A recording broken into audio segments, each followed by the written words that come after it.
All right, so once you remove the exit 2, we're just gonna put this little flap down right here like so, and this is the exit 1 here that we're gonna go ahead and replace. So in order to do that, we will take this little bracket off here, just so then we will have to take the cover back off cover here, because in order to do the switch up is done through here. I believe there is 3 screws we need to aim for. There's one right behind this right here and 2 up there. So that little bracket that I mentioned earlier right here, once we take that off, we are able to just move this out of place real quick while we do this change up right here like so. All right, once move the screw here, so you're able to move this just around so you can get to that screw right there. You have 2 screws on top, and then you should be able to pull this whole unit right out. We may remove this fan just so then we have better clearance on taking this out. So disconnect one cord here, 1 screw here, and then I believe you're gonna just hit this and then it should come right off. So go ahead and take it off shortly. All right, so once you disconnect it, you're just gonna go ahead and just remove it out of place just a little bit. So then we're able to go in here. In here, there's a little clamp up here that we'll have to take down. Once that's down, you'll go ahead and disconnect this wire right here.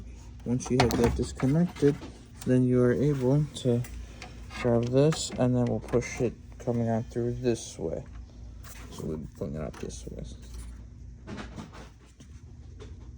So we'll unsnap this clip here, one right here, and there's be another one from earlier where we'll take it off the little guide here. You see how the guide's there? We'll just lift it up, and then we'll remove it off the guide, and then this should come right off.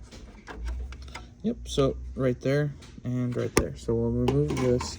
So then this right here, this would go back in here like flush, but then we're just gonna go ahead and remove this, because once you start removing it, this little motor will get stuck on this plastic piece there. So pretty much this cord's kind of disconnected, and then grab from here, you know, and start pulling it out like so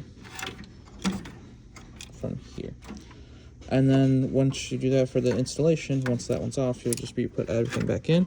But then when you put it back in, you want to make sure it goes into this hole right here.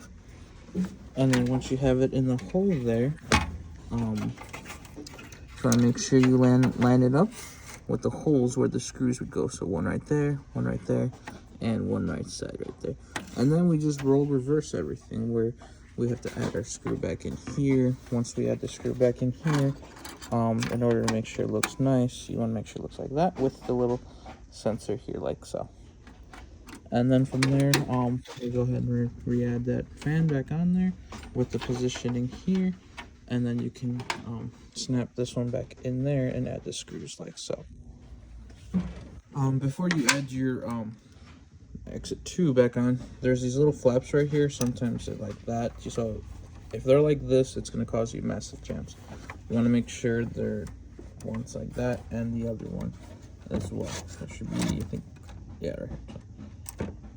Make sure like that. So if they're like that, just make sure they're like this, so then there's no jam there. And then yeah, just go ahead and return this right back on.